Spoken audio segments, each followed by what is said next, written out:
Hello बच्चों, नमस्कार। मैं हूं अरुण। आप सभी का स्वागत है डाउटनेट पर। हम लोग टर्म 1 पढ़ चुके हैं और टर्म 1 की एग्जाम भी हमारी हो चुकी है सीबीएसई के नए पैटर्न के अकॉर्डिंग। लेकिन टर्म 2 हमारा बहुत बाकी है और टर्म 2 बहुत जल्दी हो जाएगा, इसकी भी पूरी उम्मीद है। अपने अपने स्कूल में आप देख सकते हैं, क्योंकि हर स्कूल चाहता है कि जल्द से जल्द 11वीं पढ़ाकर आपको 12वीं की तैयारी शुरू करा दी जाए। और इसीलिए कम समय में बहुत अच्छे से हम कैसे नंबर लेकर आएं, ये सीखने के लिए, ये बताने के लिए डाउटनेट लगातार आपके साथ बना हुआ है। तो 11th क्लास और साथ में सीबीएसई का टर्म 2 सब्जेक्ट है मैथ्स, और मैं हूं अरुण आप सभी के साथ, आप सभी को मैथ्स पढ़ाने के लिए। तो यार टर्म 1 उम्मीद है आप सभी का बहुत अच्छा गया होगा। स्कूल अगर एग्जाम लेता है तो एग्जाम अच्छी भी जाती है, पर अगर एग्जाम बोर्ड लेता है तो एग्जाम बहुत मुश्किल जाती है। 12th के केस में ऐसा कुछ देखने को भी जरूर मिला। हालांकि अब जो चैप्टर हम लोग पढ़ने जा रहे हैं वो सिर्फ 11 तक सीमित नहीं है, और टर्म 2 के सारे चैप्टर सिर्फ 11 तक सीमित नहीं है। वो टर्म 11th के बाद 12th में भी आपको परेशान करने वाले हैं। और सबसे ज्यादा परेशान करने वाला चैप्टर जो है, सबसे ज्यादा परेशान करने वाला टॉपिक जो है, वो ये टॉपिक है ट्रिग्नोमेट्री। ऐसा क्यों? क्योंकि function, limits, continuity, differentiability, differentiation, application of derivative, integration, application of integral और डिफरेंशियल इक्वेशन, सब जगह ट्रिग्नोमेट्री भरा हुआ है क्लास 12th में। तो सिर्फ यहां नहीं, हमें क्लास 12th के हिसाब से भी इस चैप्टर को बहुत अच्छे से पढ़ना है। और मैं आप लोगों को इस चैप्टर को ऐसे पढ़ाने के लिए बैठा हूं जैसे आप सिर्फ 11th नहीं 12th को भी बहुत अच्छे से कर लेंगे। अगर आपको यकीन मानिए इंटीग्रेशन के फॉर्मूले याद करने हैं तो आपको ट्रिग्नोमेट्री पहले याद करनी होगी। हम अभी से ट्रिग्नोमेट्री ऐसी पढ़ेंगे कि हमें 12th में कोई दिक्कत ना हो। चलिए शुरुआत करते हैं आज की कहानी की। और आज की कहानी में हम क्या क्या देखने वाले हैं पहले वो देख लेते हैं। तो आज हम लोग जो कुछ देखने वाले हैं उसके अंदर पहले बात कर लेते हैं। हम ट्रिग्नोमेट्री के अंदर देखने वाले हैं कि एंगल का मेजरमेंट कैसा होता है, बेसिकली जो कि डिग्री मेजरमेंट और रेडियन मेजरमेंट के रूप में कैटेगराइज होता है। इसके साथ साथ ट्रिग्नोमेट्रिक रेशियोज क्या होते हैं, ट्रिग्नोमेट्रिक फंक्शंस कुछ डेफिनेटली, और कुछ इंपॉर्टेंट फॉर्मूले जो आपको पढ़ाए जाने हैं, जो आप लोग पढ़ तो चुके हो लेकिन कंफ्यूजन बहुत है। और आज जो मैं पढ़ाने वाला हूं, मैं आपको यह बताने वाला हूं कि जो आप 10th क्लास में पढ़कर बैठे हैं ना, उसमें भी बहुत कुछ आप लोग नहीं जानते हैं। अगर हम 3 आइडेंटिटीज पर ही बात करें तो उस पर ऐसे सवाल बनाए जा सकते हैं जो शायद आपसे ना हो, लेकिन आइडेंटिटीज की मदद से आप बड़ी आसानी से सॉल्व कर दें। चलिए शुरू करते हैं आज की कहानी। बात करेंगे ट्रिग्नोमेट्री के बारे में, स्टार्ट करेंगे एंगल का मेजरमेंट। तो देखिए, अगर हम एंगल के मेजरमेंट के बारे में बात करते हैं तो किसी भी एंगल का मेजरमेंट बेसिकली हम 2 तरह से कर सकते हैं।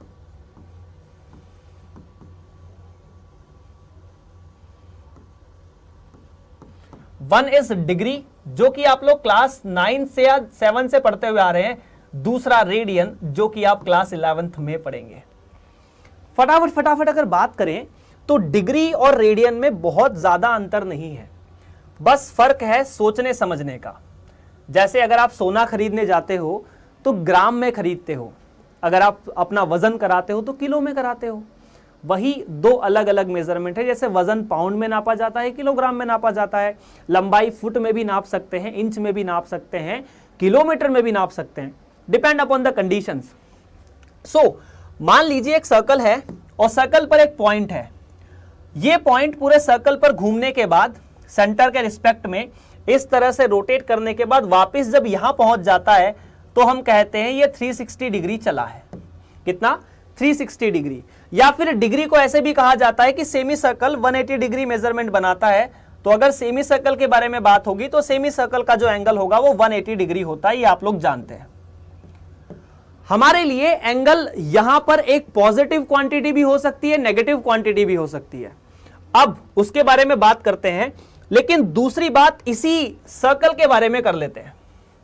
अगर यही पॉइंट जहां से चला वहां से चलकर वापस पहुंचा, 360 डिग्री एंगल बनाया, लेकिन अगर उसको रेडियन के टर्म्स में कहेंगे तो कुछ इस तरह से कह सकते हैं कि अगर ये यहां से यहां तक पहुंचा तो ये 2 पाई रेडियन एंगल बनाएगा। कितना? 2 pi radian. So for us degree and radian measurement के बीच में अगर हम एक रिलेशनशिप मेंटेन करना चाहें तो 2 pi radian is equal to 1 और 360 डिग्री। ये सीधा सीधा रिलेशन है। अब 2 से 360 को काट सकते हो तो एक बहुत ही बढ़िया स्टैंडर्ड रिजल्ट आ जाता है that pi radian is equal to 180 degree. The first formula जो आपको याद रखना है पूरी ट्रिग्नोमेट्री में। दूसरा, अगर मुझे पता करना हो कि एक रेडियन में कितनी डिग्री होती है तो 1 radian is equal to 180 divided by pi, दोनों साइड अगर पाई से डिवाइड कर दे तो, जहां पाई की वैल्यू 3.14 होती है। जहां पाई की वैल्यू कितनी 3.14, 22/7। अब पाई की वैल्यू ना तो 22/7 है ना 3.14, ये आपको पता होना चाहिए, उम्मीद है पता होगा। पाई सिर्फ पाई, इसके साथ कोई भी हाथापाई नहीं होनी चाहिए। पाई एक इर्रेशनल नंबर है जिसकी अप्रोक्सीमेट वैल्यू 22/7 और 3.14 कही जा सकती है।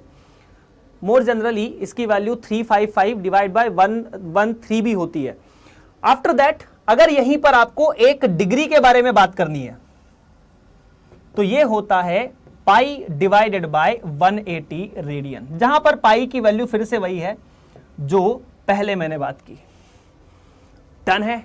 फटाफट बोलो डन है। और अगर डन है तो चैनल को सब्सक्राइब कर लो और इसके साथ ही जो आपके दोस्त हैं जो आपके साथ पढ़ते हैं लेकिन समझ नहीं पाते चीजों को, उनको भी बुला लो फटाफट यार। Done sir. अब मैंने आपको एक बात बोली अभी यहां पर कि एक तो एंगल पॉजिटिव हो सकता है, एक एंगल नेगेटिव हो सकता है। तो एंगल बेसिकली पॉजिटिव भी हो सकता है और नेगेटिव भी हो सकता है। अब पॉजिटिव एंगल कब होगा? जब हम पॉजिटिव एक्स एक्सिस के साथ, ये जो पीला पीला लाइन दिख रही है ना, ये है पॉजिटिव एक्स एक्सिस। इसी पॉजिटिव एक्स एक्सिस के साथ अगर आप मेजरमेंट करने की कोशिश करते हैं, ठीक है सर, ये वही पॉजिटिव एक्स एक्सिस है। अगर आप किसी एंगल को मेजर करते हैं और पॉजिटिव एक्स एक्सिस के साथ उस एंगल तक पहुंचने के लिए अगर आप एंटी क्लॉकवाइज रोटेशन करते हैं तो ये एंगल पॉजिटिव होगा। कितना? पॉजिटिव 30 के अप्रोक्सीमेट इसे कहा जा सकता है। और अगर नेगेटिव एक्स एक्सिस के साथ या पॉजिटिव एक्स एक्सिस के साथ आप यही क्लॉकवाइज डायरेक्शन लेते हैं तो ये एंगल नेगेटिव कहलाएगा। क्लियर है ना? इतना तो पढ़कर रखें अपन। डन है? आज की कहानी जिन 3 शूरवीरों पर आधारित है, ठीक है, उनमें आपको छोटी छोटी बातें और बता देता हूं। तो एक पहली कहानी जो आप लोगों ने क्लास 10th में पढ़ी थी वो कुछ ऐसी थी, sign square x plus cos square x बराबर 1। दूसरी कहानी 1 प्लस टेन स्क्वायर एक्स, भाई साहब होता है ऐसा सेक स्क्वायर एक्स जैसा कुछ। और तीसरी कहानी 1 प्लस कॉट स्क्वायर एक्स बराबर कोसेक स्क्वायर एक्स। और मुझे यह भी पता है कि आपको कंपाउंड एंगल्स पता होंगे, आपको कॉम्प्लीमेंट्री एंगल्स पता होंगे। कॉम्प्लीमेंट्री एंगल्स मतलब 90 माइनस थीटा क्या होता है? Sine 90 minus theta cos theta, cos 90 minus theta sine theta, tan 90 minus theta cot theta, cot 90 minus theta tan theta, sec 90 minus theta cosec theta, cosec 90 minus theta sec theta. अब जितना आपको पता है ना उसी पर मैं आपसे कराता हूं सवाल। पहला सवाल 1 बाय 1 अपन बातें करेंगे क्या कहानी है क्या नहीं है। पहला सवाल यह है, ट्राई करके देखो। इसके लिए मैं आपको थोड़ा सा टाइम भी दे देता हूं, उसके बाद आपकी स्क्रीन पे 4 ऑप्शंस आएंगे। तो आपका टाइम शुरू होता है अब। आपके पास इस सवाल को सॉल्व करने के लिए 1 मिनट का समय है। सॉल्व कीजिए और बताइए इसका आंसर क्या है। अगर आता है तो, नहीं आता है तो तुक्का नहीं मारना है ना, क्योंकि तुक्का मारते हमें लगता है कि हमने सही किया है तो हम फिर उसको समझने की कोशिश नहीं करते। फटाफट फटाफट यार, है ना। आपके पास सामने घड़ी है, टाइम दिख रहा है, 30 सेकंड बचे हैं। इन 30 सेकंड में आपको इस सवाल को उड़ाना है। बहुत सिंपल सा कॉन्सेप्ट है। कॉन्सेप्ट लगेगा यहां पर कॉम्प्लीमेंट्री एंगल्स का 90 माइनस थीटा वाला। हिंट दे देता हूं, 89 को लिख सकते हैं 90 माइनस 1। 89 के पहले 88 आएगा, उसको लिख सकते हैं 90 - 2, ऐसी कहानी। समय समाप्ति की ओर बढ़ता हुआ और मैं आपके जवाब की प्रतीक्षा में बैठा हुआ था। देखो यार, 1 बाय 1 सॉल्व करते हैं। पहला सवाल, कॉन्सेप्ट जो है इस सवाल को सॉल्व करने का, पहले उसके बारे में जान लेते हैं। कॉन्सेप्ट लगेगा that 10 90 - theta is equal to cot theta, ठीक है। और कॉट थीटा के साथ अगर मैं 10 थीटा को मल्टीप्लाई कर दूं तो वो 1 हो जाता है। ये दो चीजें आपको पता है क्योंकि 10 और एक दूसरे के उल्टे हैं। अब ये जो 89 है इसे लिख सकते हैं 10 89 बराबर 10 90 - 1। 90 - 1 मतलब कॉट 1।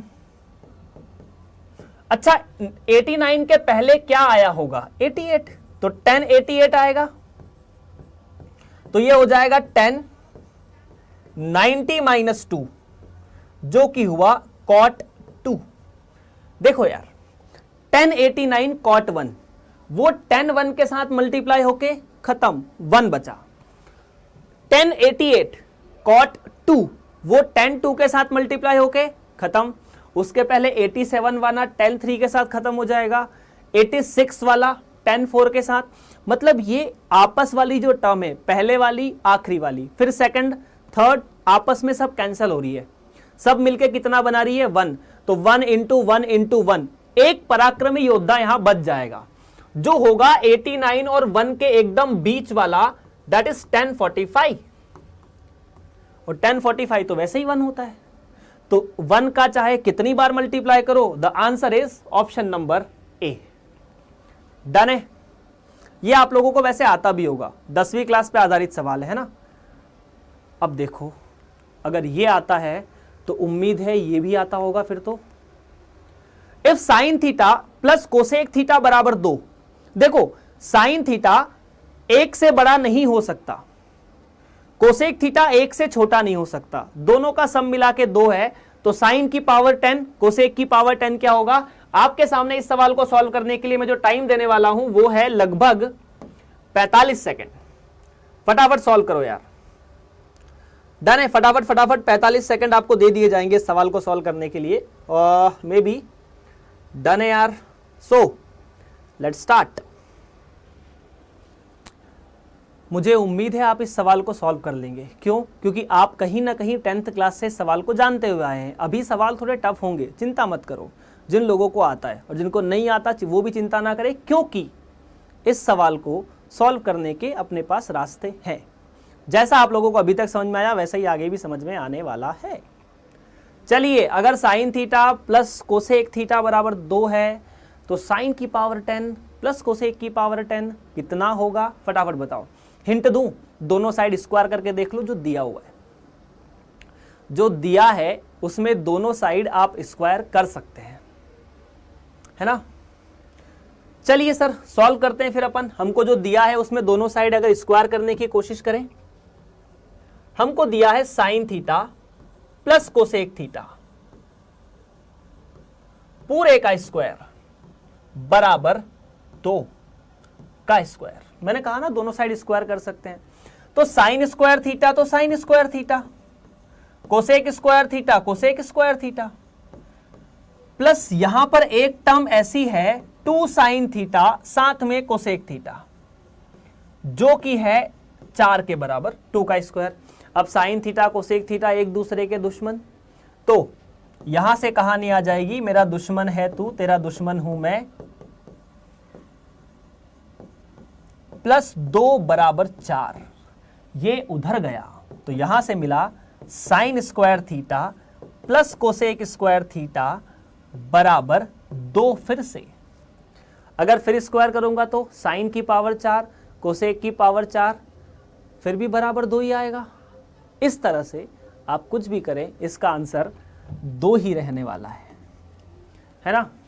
दैट्स इट, सिंपल सवाल था। आगे बढ़ते हैं। अब सवाल थोड़ा टफ होने वाला है ना। ट्रिग्नोमेट्रिक आइडेंटिटी कॉम्प्लीमेंट्री एंगल पर ही सवाल पूछ रहा हूं, लेकिन होने चाहिए। चलिए सॉल्व करने के लिए 45 सेकंड का टाइम बहुत है, बहुत ज्यादा समय है, 45 सेकंड का टाइम इस क्वेश्चन को सॉल्व करने के लिए, जिन लोगों ने ट्रिग्नोमेट्री थोड़ी बहुत भी पढ़ी है, और अगर नहीं पढ़ी है तो ये लेक्चर देखने के बाद इस सवाल को 10 सेकंड के अंदर सॉल्व कर दोगे। वह ट्रिक बताऊंगा क्या है बेसिकली। अब ये ट्रिक क्या है इसको जानने के लिए पहले इसे सॉल्व करके दिखाओ। ओह टाइम ज्यादा हो गया बेसिकली, कोई बात नहीं, ट्राई तो करके देखो।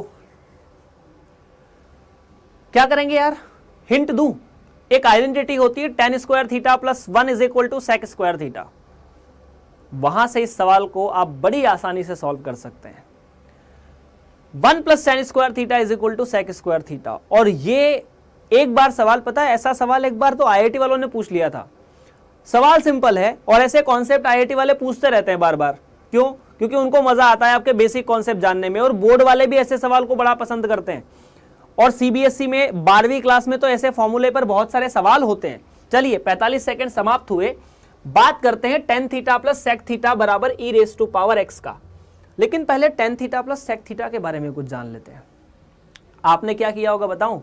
आपने tan थीटा को sin theta by cos theta, sec theta को 1 बाय cos थीटा, और cos थीटा कॉमन लेके उधर भेज दिया होगा। वो नहीं करना था। करना क्या था वो देखो, 1 प्लस tan स्क्वायर थीटा बराबर sec स्क्वायर थीटा। तो क्या मैं लिख सकता हूं 1 बराबर sec square theta minus tan square theta? हां लिख सकते हैं। अब यहां पर मैं a प्लस बी और a माइनस बी की आइडेंटिटी लगा देता हूं, तो ये हो जाएगा sec theta plus tan theta, साथ में sec theta minus tan theta. क्या इतना क्लियर है? ये तो 9वीं 10वीं क्लास की बात है। अब sec theta plus tan theta या sec theta minus tan theta को ऐसे लिखा जा सकता है क्या? इस sec theta minus tan theta निकालने के लिए आप इसको यहां पहुंचा सकते हैं, 1 by sec theta plus tan theta. और ये ट्रिग्नोमेट्रिक आइडेंटिटीज में बहुत ही ज्यादा काम में आने वाला फॉर्मूला है। हालांकि ये आप लोग 10th क्लास में नहीं पढ़ते हैं, लेकिन यहां बड़ा काम में आएगा। अब देखो कैसे आएगा। हमें दिया है sec theta plus tan theta is equal to e raise to power x। तो मैं बता सकता हूं क्या कि sec theta minus tan theta होगा 1 by sec theta plus tan theta, इस फॉर्मूले से जो कि हमने अभी पढ़ा। इसका मतलब sec theta minus tan theta को मैं 1 by e raise to power x लिख सकता हूं, और ये होगा e raise to power minus x, 1 by something. आपको चाहिए cos थीटा। एक काम करो, जो आपको दिया है, जो आपने निकाला, दोनों को ऐड कर दो। tan थीटा से tan थीटा गया, sec theta plus sec theta 2 sec theta बराबर e raise to power x plus e raise to power minus x, और sec थीटा बराबर e raise to power x plus e raise to power minus x divided by 2। sec theta का उल्टा क्या होता है? cos theta, 2 e raise to power x e raise to power minus x, option number B. अब एक बात बताऊं, अगर यहां आपसे sin थीटा पूछा जाता, चाहे cos थीटा पूछा जाता, cot थीटा पूछते या tan थीटा पूछते, आप अगर आपसे tan थीटा पूछते तो आप इसमें से इसको सब्ट्रैक्ट करते ताकि sec थीटा खत्म होकर tan थीटा बच जाए। cot थीटा tan थीटा का उल्टा हो ही जाता। अब अगर हमें cos थीटा पता चल जाए किसी ट्रायंगल का, तो हम sin थीटा नहीं निकाल सकते? निकाल सकते हैं, क्योंकि हमें पता है cos square theta plus sin square theta बराबर 1 होता है। इतनी सी बात है। आगे बढ़ते हैं अगले सवाल की तरफ। और यार अगला सवाल भी ना, मतलब इसके जैसे होने वाले सवाल, ध्यान देना।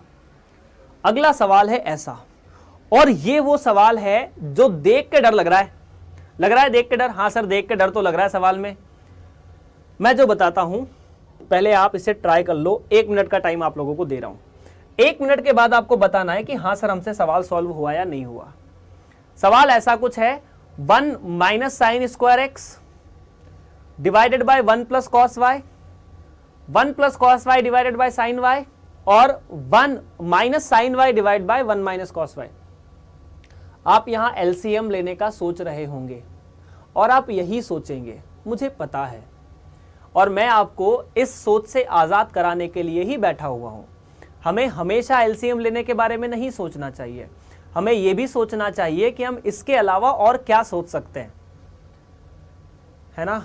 मे भी हो सकता है कि एलसीएम लेने से इसका जवाब आ जाए, लेकिन उसके अलावा ट्रिग्नोमेट्री में बहुत सारे दूसरे रास्ते भी हैं और वो दूसरे रास्ते काफ़ी सिंपल हैं। जैसे पुराने वाले सवाल में अगर आप उसे साइन और कॉस में कन्वर्ट करते, फिर दोनों साइड स्क्वायर करते, तो एक क्वाड्रेटिक इक्वेशन बनती जिसको सॉल्व करने में हमें 1 मिनट से ज़्यादा समय लगता। मैं आपको यहाँ 1 मिनट का समय क्यों दे रहा हूँ, क्योंकि आप इन सवालों को 1 मिनट में सॉल्व कर सकते हो जो दिखने में बड़े भयंकर हैं, है ना। ठीक है, करूँ सॉल्व। छोटी सी आइडेंटिटी जो सबसे पहली बार आपने पढ़ी है उसके बारे में आपको पता है क्या थी? वो थी साइन स्क्वायर एक्स प्लस साथ में कॉस स्क्वायर एक्स बराबर 1, यही था। कॉस स्क्वायर को उधर भेज देता हूं। अगर मैं कॉस स्क्वायर को उधर भेजता हूं तो क्या मिलेगा? साइन स्क्वायर एक्स बराबर 1 माइनस कॉस स्क्वायर एक्स, और 1 minus cos square x 1 square minus cos square x भी है। ऐसा कुछ 1 को स्क्वायर करो नहीं करो फर्क थोड़ी ना पड़ता है, वो तो 1 तो 1 है। वहां पर उस साइड आपको a प्लस बी और a माइनस बी की याद आ रही होगी, तो हम उसे भी ले आए। तो साइन स्क्वायर एक्स बराबर 1 minus cos x divide by 1 plus sine x या 1 प्लस कॉस एक्स। यहां पर आपको sign square x divide by 1 plus cos x, मतलब यहां x की जगह y है, तो अगर मैं इसे y के टर्म्स में लिखूं तो ये मिलेगा sine square y divide by 1 minus cos y और यहां पर 1 प्लस कॉस y। नाउ मुझे चाहिए sine square divide by 1 minus cos y, तो मैं sine square y divide by 1 plus cos y को सीधा सीधा 1 माइनस कॉस y लिख सकता हूं। यह पहला रिजल्ट है जो इस सवाल में, जहां पर इस सवाल में आपको जरूरत पड़ने वाली है। बोलो हाँ या ना? पढ़ने वाली है? पढ़ने वाली है और पढ़ भी गई वैसे। तो भाई साहब इसकी जगह आप 1 माइनस कॉस y लिख सकते हैं। आफ्टर दैट सोचने की कोशिश करना, और जो लोग पढ़ रहे हैं जिनको अच्छा लग रहा है फटाफट शेयर कर दो यार, जिन लोगों को आप बुलाना चाहते हो क्लास के अंदर, और साथ में लाइक सब्सक्राइब तो करते ही रहो। और अगर आपको ऑप्शन नहीं आते हैं 4 आपकी स्क्रीन पर, तो आप कमेंट भी कर सकते हैं। अब इस साइन y को अगर मैं डिवाइड कर देता हूं ऐसा, तो sine y divide by 1 plus cos y is equal to 1 minus cos y divide by sine y। जो आपको ये लिखा है ना, इसको उल्टा कर दो। अंग्रेजी में इसे इन्वर्ट एंडो कहा जाता है। अगर a by B is equal to C by D, उल्टा करना b by A is equal to D by C is called invertendo. तो अगर इसको उल्टा कर दिया जाए तो ये मिलेगा 1 plus cos y divide by sine y बराबर sine y 1 minus cos y। एक ही आइडेंटिटी से कितने नए नए रिजल्ट निकल कर आ रहे हैं। अब ये नए नए रिजल्ट देखो क्या गुल खिलाते हैं। 1 प्लस कॉस या 1 plus cos y divide by sine y is equal to sine y divide by 1 minus cos y। मतलब ये दोनों टर्म तो बराबर हैं, बीच में लगा है माइनस, खत्म हो गए। इन दोनों की वजह से तो आंसर 0। अब आगे यहां लिखा है 1, तो हमने लिखा 1 माइनस, इसकी जगह हमने ये रिजल्ट निकाल लिया था। क्या निकाल लिया था? 1 minus cos y। So bracket open करने पर सिर्फ बचा कॉस y, और यही हमारा जवाब है, ऑप्शन नंबर डी। कोई परेशानी, कोई दिक्कत नहीं है। तो यार ये जो ट्रिग्नोमेट्रिक आइडेंटिटी आपने क्लास 10th में पढ़ी थी, वो यहां पर कितने बड़े बड़े सवालों को सॉल्व कर रही है। आगे बढ़े फिर, चलिए आगे बढ़ते हैं। आगे बढ़ते ही अगला सवाल हमें कुछ ऐसा मिलता है। Sine raise to power 6 theta plus cos raise to power 6 theta plus 3 sine square theta cos square theta. फटाफट जवाब दे दो यार, ये सवाल में ज्यादा समय नहीं लगना चाहिए, फिर भी मैं आपको थोड़ा सा समय तो दे ही देता हूं। चलिए फटाफट फटाफट, 45 सेकंड का टाइम। मेरे हिसाब से इससे ज्यादा टाइम आपकी जरूरत नहीं है यहां पर इस क्वेश्चन को सॉल्व करने के लिए। कैसे? क्योंकि आप यहां पर a cube plus B cube के बारे में सोच सकते हैं। बड़ा ही प्यारी सी एक छोटी सी आइडेंटिटी होती है a cube plus B cube.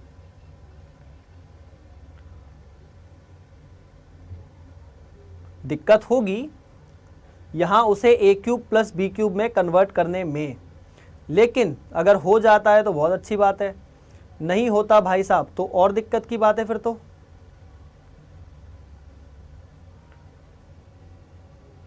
आखिरी के 10 सेकंड, 9 सेकंड, 8 सेकंड, 7 सेकंड, फटाफट घड़ी भाग रही है ना, और घड़ी के साथ आप लोगों को सॉल्व करना है। डन है? देखो यार, सॉल्व करते हैं पहले सवाल को। यहां पर पावर 6 दिख रही है। अगर 6 पावर है दैट मीन्स कहीं ना कहीं हम इतना लंबा तो नहीं सोचेंगे कि साइन स्क्वायर किया, फिर उसकी पावर 3 की, फिर 4 किया, फिर 5 किया, फिर 6 किया। हमें यहां पर साइन स्क्वायर कॉस स्क्वायर भी दिख रहा है। हमने माना लेट साइन स्क्वायर एक्स या साइन स्क्वायर थीटा बराबर ए, कॉस स्क्वायर थीटा बराबर बी, ऐसा कुछ है ना। अगर दोनों को ऐड करते हैं तो कितना हो जाएगा? Sign square theta plus cos square theta बराबर ए प्लस बी। और यार ये तो 1 होता है, हमें तो ये पता है ना। तो चलो पहला रिजल्ट तो बड़ा सिंपल आया, दैट ए प्लस बी बराबर 1, क्योंकि sign square theta plus cos square theta 1 होता है। दूसरा, साइन की पावर 6 कितना हो जाएगा? अगर साइन स्क्वायर ए है तो साइन की पावर 6 थीटा ए क्यूब हो जाना चाहिए, और साइन कॉस की पावर 6 थीटा बी क्यूब हो जाना चाहिए। अब उस सवाल को ध्यान से देखो, क्या कहना चाहता है ये सवाल? आपसे पूछ रहा है कि a cube plus B cube plus 3ab, a plus B cube ऐसा तो नहीं होता। ए प्लस बी क्यूब कैसा होता है? ए प्लस बी क्यूब ऐसा होता है, a cube plus B cube plus 3a square b plus 3ab square. और मैथ्स में ना एक बढ़िया सा नियम है ना, हम कहते हैं ना जिसका कोई नहीं होता उसका भगवान होता है। मैथ्स में जिसका कोई नहीं होता उसका 1 होता है। 3ab के आगे कुछ नहीं है, तो मैं इसको हमेशा मान सकता हूं कि इसमें 1 मल्टीप्लाई है ना। हर नंबर में जिसके साथ कोई मल्टीप्लाई नहीं होता उसके साथ 1 तो मल्टीप्लाई होता है। तो इसे ऐसा भी लिख सकते हैं फिर तो, प्लस 3ab, 1 की जगह है a प्लस बी, क्योंकि मुझे पता है a प्लस बी 1 है, तो मैंने यहां पर लिख दिया a plus B. After that देखना यार, a क्यूब b क्यूब, ये हुआ 3a स्क्वायर b, साथ में 3ab स्क्वायर। अब ये ऐसा ही बना जैसा मुझे चाहिए था। ये कैसा बना? ये बना a प्लस बी क्यूब, और a प्लस बी की वैल्यू तो 1 है, यहां से इसका मतलब 1 cube. So the answer is option number C. Finish, done है। सवाल हैवी हो रहे हैं थोड़े थोड़े, अभी और होंगे। डन है, आगे बढ़ते हैं सर। अगला सवाल क्या है आप लोगों के लिए? सवाल के पिटारे में अगला सवाल कुछ ऐसा है। एक बार ये सवाल बहुत पहले आईआईटी में आया हुआ है। 1 प्लस कॉस स्क्वायर एक्स बराबर 1, ऐसे सवाल आजकल आपको बोर्ड में पूछे जा सकते हैं, इसके पूरे चांसेस हैं, घबराने का नहीं। बराबर 1, then the value of sine square x plus sine raise to power 4x। Hint दूं? कॉस स्क्वायर को उस साइड शिफ्ट कर दो, छोटी सी हिंट है। और आपको इस क्वेश्चन को सॉल्व करने के लिए बहुत ज्यादा समय नहीं मिल रहा। आपको इस क्वेश्चन को सॉल्व करने के लिए वैसे तो 40 सेकंड ही काफी है। चलिए सॉल्व कीजिए फटाफट फटाफट। और इसके बाद जो हमने आज पढ़ा है, मतलब अभी लेक्चर के बाद मैं आपको होमवर्क भी देने वाला हूं। अब होमवर्क में क्या होगा वो तो फिर आप ही जानिए। सवाल होंगे, 5-6 सवाल कुछ होंगे जिनको आपको सॉल्व करना है अगली क्लास से पहले। अगली क्लास का टाइम आपको पता है, अगली क्लास से पहले आपको सॉल्व करना है उन सवालों को, और उन्हें भेजना है डाउटनेट पर। डाउटनेट की मेल आईडी आपको पता है, वहां पर भेज सकते हैं या क्लास के नीचे बाद में कमेंट कर सकते हैं। अगली क्लास में जिसका जल्दी जवाब आएगा, है ना, उसका नाम, पता, पूरा बायोडाटा बताया जाएगा, है ना। चलो ठीक है, कार्यक्रम ऐसा है कि cos x यहां पर है और साथ में cos स्क्वायर x यहां पर है बराबर 1। ये 1 को cos स्क्वायर को उधर भेज दूं तो cos x जो है उसे लिख सकते हैं 1 माइनस cos स्क्वायर x, और 1 माइनस cos स्क्वायर को तो sin स्क्वायर लिख सकते हैं। अब इस पर आ जाते हैं, ये जो sin स्क्वायर है ये तो cos x हो गया फिर, और ये जो sin की पावर 4 है इसे लिख सकते हैं sin स्क्वायर x का भी स्क्वायर, तो ये हुआ cos x, और साथ में sin स्क्वायर का मतलब तो cos x है, इसका मतलब ये हुआ cos x का भी स्क्वायर, और cos x का स्क्वायर कितना, cos x स्क्वायर। और भाई साहब सवाल के हिसाब से ये तो 1 के बराबर है, so option number A is correct. Done है।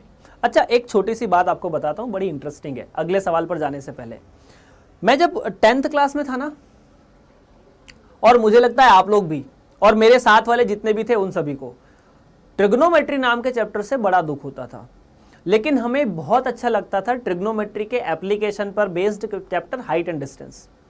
क्यों? क्योंकि वहां पर हमें प्रूव नहीं करना होता था, हम बस एक ट्रायंगल लेते, परपेंडिकुलर लेते, बेस लेते और वहां पर tan थीटा लगाकर आंसर निकाल देते।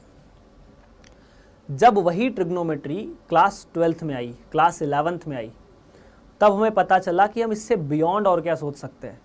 और क्लास 11th की ट्रिग्नोमेट्री 10th क्लास की हाइट एंड डिस्टेंस के बियॉन्ड सोचने की बात है। अब आप ट्रिग्नोमेट्री ट्रायंगल में नहीं पढ़ते हो, बेसिकली अब आप ट्रिग्नोमेट्री सर्कल में पढ़ते हो। रियल लाइफ में बहुत सारे एग्जाम्पल है जहाँ सर्कल घूमता है, गाड़ी का पहिया घूमता है ना, घड़ी घूमती है, और इसके अलावा बहुत सारी वेव्स जनरेट होती है जो ट्रिग्नोमेट्री के फॉर्म में होती है। इलेक्ट्रिक करंट होता है ना, उसकी इक्वेशन भी ट्रिग्नोमेट्री के टर्म्स में दी जाती है, पढ़ोगे क्लास 12th में, और आगे भी अगर आप लोग इसी फील्ड को कंटिन्यू करते हैं तो। पर अभी अपन सवाल को कंटिन्यू करते हैं। सवाल है कुछ ऐसा, अगर sin theta 1 plus sine theta 2 plus sine theta 3 बराबर 3, तो उसी कंडीशन में cos theta 1 plus cos theta 2 plus cos theta 3 बराबर कितना। अब इस तरह के सवाल को समझने के लिए पहले सोचो कि sin थीटा, बेसिकली आप सोच सकते हैं कि सर मैं sin थीटा को cos थीटा में कैसे बदलूं, है ना। आप सोच सकते हैं, सोचने को आप कुछ भी सोच सकते हैं, सही सोचना जरूरी है। सोचो फटाफट, आप sin theta 1, sin theta 2, sin theta 3 अगर हो रहा है तो उस कंडीशन में cos theta 1, cos theta 2, cos theta 3 कितना होगा। दोनों साइड स्क्वायर कर सकते हो, पर 1 मिनट में इतना तो होगा नहीं, मतलब 1 मिनट का टाइम है तो कुछ हटके सोचना पड़ेगा, है ना। फटाफट सोचो यार। महान आदमी वो नहीं कहलाता जो नदी की धार के साथ तैरता है, महान आदमी वो कहलाता है जो नदी की धार के विपरीत तैरता है और नदी पार कर लेता है ना। चलो सॉल्व करते हैं सवाल को। सिंपल सा सवाल है। सवाल ऐसा है, एक शब्द आता है क्लास 11th में, वो होता है रेंज। रेंज का मतलब है मैक्सिमम वैल्यू और मिनिमम वैल्यू फंक्शन की कितनी हो सकती है, मतलब फंक्शन कहां से कहां तक जा सकता है। जैसे मान लो आपने एक घोड़ा बांध दिया एक लकड़ी से, ऐसे घोड़ा बंधा हुआ, ये घोड़ा है वैसे ना, मैं घोड़ा को ऐसे ही बना देता हूं, ठीक है। सो इन दिस केस ये घोड़ा है भाई साहब, ठीक है, इसके 4 पैर वगैरह है। आपने रस्सी से बांध दिया, घोड़ा घास चरने बैठा, ठीक है, तो घोड़ा घास चरने बैठा तो रस्सी टाइट हो गई, फिर घोड़ा इस सर्कल में ऐसे ऐसे गोल गोल कितना ही घूम सकता है ना, क्योंकि वो गधा नहीं है, वो चारों ओर घूम सकता है, वो घोड़ा है। अब ये जो घोड़ा है, हमने बोला कि ये इस सर्कल में कहीं भी घूम सकता है। क्या घोड़ा इस सर्कल से बाहर जा सकता है? नहीं जा सकता, रस्सी बंधी हुई है, जब तक वो रस्सी तोड़ेगा नहीं उससे बाहर नहीं जाएगा। तो मैं कहूँगा कि इसकी जो रेंज है वो इस सर्कल ही है, इस सर्कल के बाहर ये नहीं जाएगा। रेंज का मतलब है आप x की कुछ भी वैल्यू रख दो जो उसके डोमेन में है। अब ये डोमेन शब्द की भी परिभाषा समझेंगे किसी दिन, लेकिन sin x कहां से लेके कहां तक जा सकता है ये जरूरी है। और साइन एक्स की जो रेंज होती है वो होती है -1 से 1। कॉस एक्स की भी रेंज वही यही होती है, किसकी? साइन एक्स की, या कॉस एक्स की रेंज भी यही होती है। इसका मतलब आपका जो मन है वो एक्स डाल दो। साइन एक्स ना तो कभी -1 से छोटा होगा ना कभी 1 से बड़ा होगा। अब 3 दोस्त हैं, राम, श्याम, घनश्याम, ठीक है। राम के पास 100 रुपए, घनश्याम के पास भी 100 रुपए, ठीक है, और श्याम के पास भी 100 रुपए। मैंने बोला राम, श्याम, घनश्याम तीनों मिला के मुझे 300 रुपए दो। क्या करेंगे वो तीनों? बड़े आज्ञाकारी छात्र, ऐसा नहीं कि सर हम नहीं देंगे, बड़े आज्ञाकारी हैं। तो राम ने दिए 100 रुपए, घनश्याम ने दिए 100 रुपए, श्याम ने दिए 100 रुपए, तीनों मिला के हो गए 300। इसका मतलब था कि अब अगर मैं बोलूं कि 301 रुपए दो तो वो तीनों हाथ खड़े कर देंगे कि सर जो था आपने सब तो ले लिया। Sine theta 1, sine theta 2, sine theta 3 तीनों मिलाकर 3 बना रहे हैं।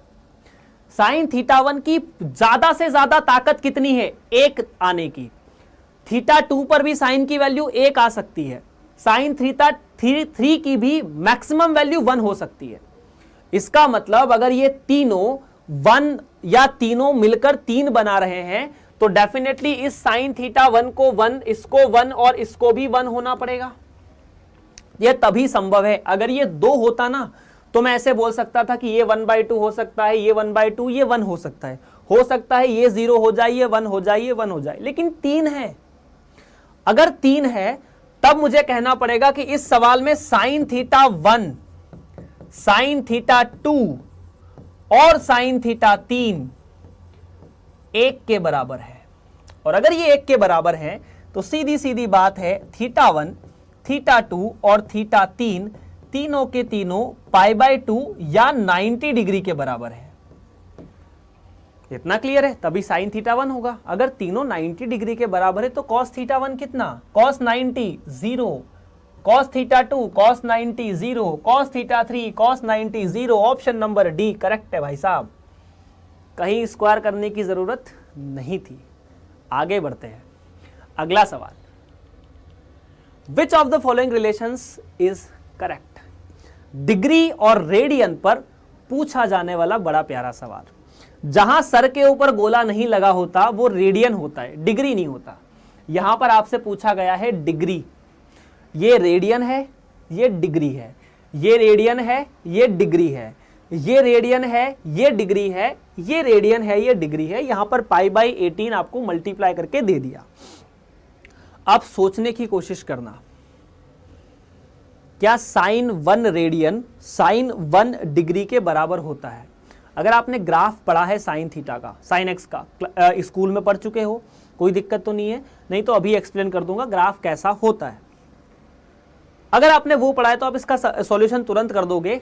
आपको दे देता हूं फिर से 1 मिनट का समय, मैक्स टू मैक्स, बहुत ज्यादा हो जाएगा 1 मिनट भी। चलिए फटाफट सॉल्व कीजिए यार, फिर अपन आगे बढ़ते हैं और आज की कहानी की समाप्ति भी करते हैं। ऐसा क्यों? ऐसा इसलिए कि आपको बहुत सारा होमवर्क भी मैं देने आया हूं और साथ ही साथ ये बताने आया हूं कि टर्म 2 की तैयारी डाउटनेट के साथ बहुत अच्छे से होने वाली है। काफ़ी तैयारी की है यार टीचर्स ने आपके, मैं देखता रहता हूं बेसिकली। मैंने देखा था फिज़िक्स वाले जो टीचर हैं आपके वो भी बड़ी मेहनत कर रहे थे, साथ ही केमिस्ट्री वाले मैम भी। बाकी डाउटनेट तो है ही लगातार आपके लिए बेस्ट, है ना? तो भाई साहब फटाफट बताओ ये सवाल क्या आंसर इसका होने वाला है। डिग्री रेडियन पर आधारित पूरा सवाल है, ठीक है?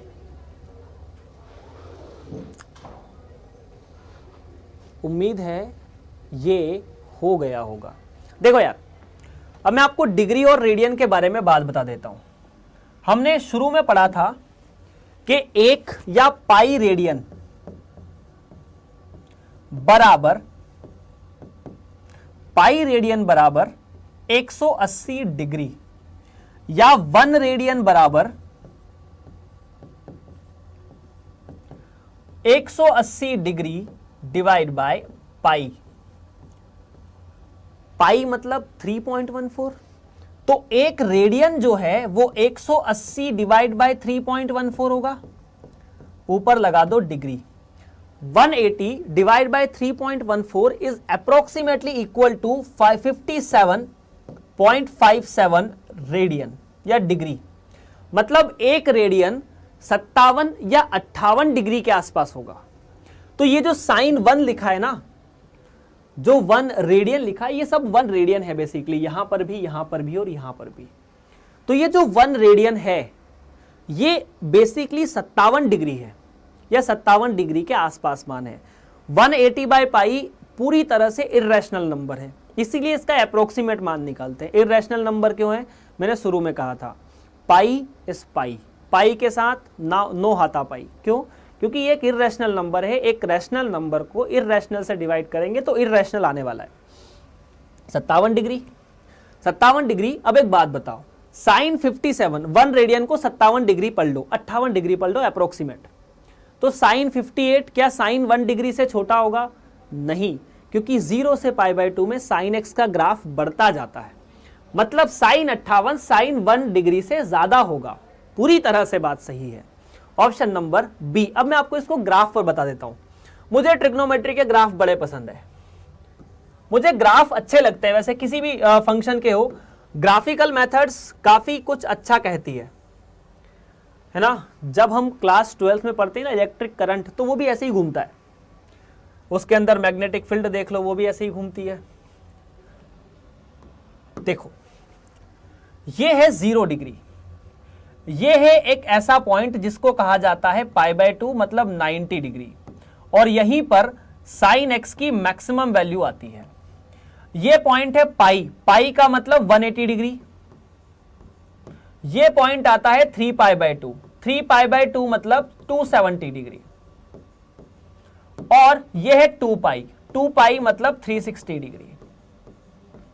नाउ इसके बाद इधर भी आती है वैल्यू, ये -π/2 मतलब -90, और ये वैल्यू है पाई मतलब -180, -π मतलब -180। अब हम डिग्री के बारे में बात करें, रेडियन के बारे में बात करें, पहले बता दो, चलो डिग्री से मापन कर लेते हैं। साइन 1 डिग्री, अब यार 0 के थोड़ा सा आगे होगा 1, कितना? बहुत ही आगे। तो यहां पर मैं लिख सकता हूं कि 1 डिग्री यहां कहीं होगा, तो इस पर साइन की जो वैल्यू आएगी वो यहां आएगी, मतलब ये जो डिस्टेंस है वो साइन 1 डिग्री है। छोटी सी, बहुत ही छोटी सी है ना, एकदम जिसे हम सोच सकते हैं बहुत ही नगण्य, जिसे अंग्रेजी में कहते हैं साइन 1 डिग्री, हिंदी में कहते हैं नगण्य मतलब बहुत ही स्मॉल। साइन 1 रेडियन मतलब साइन 58, अप्रोक्सीमेटली साइन 58 मतलब 90 के आसपास होगा, कहीं 58 पर साइन की वैल्यू यहां पर, ये पॉइंट यहां पर, मतलब इतनी बड़ी जो वैल्यू है वो है साइन, ये बेसिकली साइन 1 था, ये साइन 58 है। बताओ कौन सा बड़ा है? साइन 58, ग्राफ से खत्म, सो डन।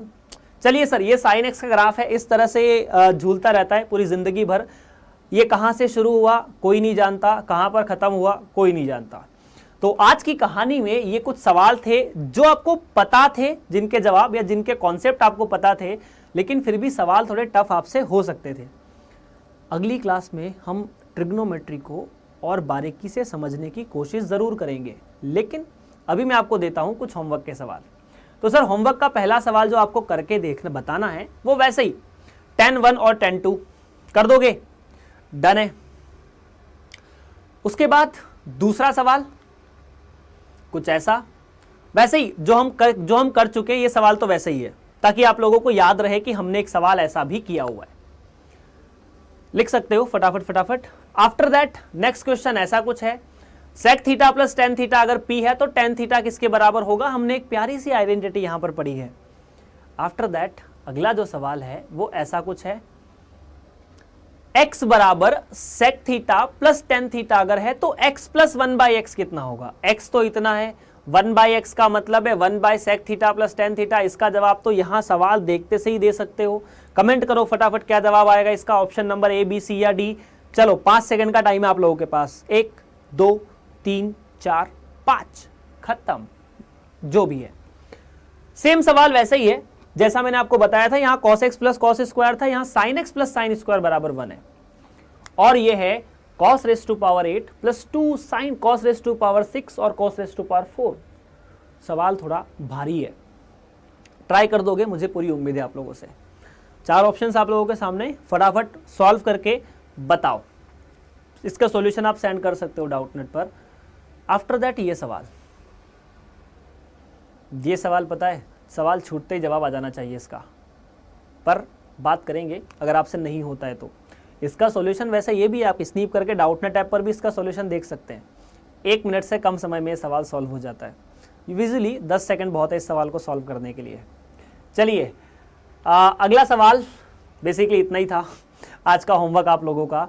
तो यार आप लोग डाउटनेट को लगातार फॉलो कर सकते हैं टर्म 2 की तैयारी के लिए, और टर्म 2 के अलावा आप 12th की तैयारी भी डाउटनेट के साथ लगातार कर सकते हैं। बहुत सारे कोर्सेज हैं, बहुत सारी चीज़ें हैं यार, बहुत सारी चीज़ें, डेली एक्साइटेड होती है, बड़ा मज़ा आता है आप लोगों को पढ़ाने में।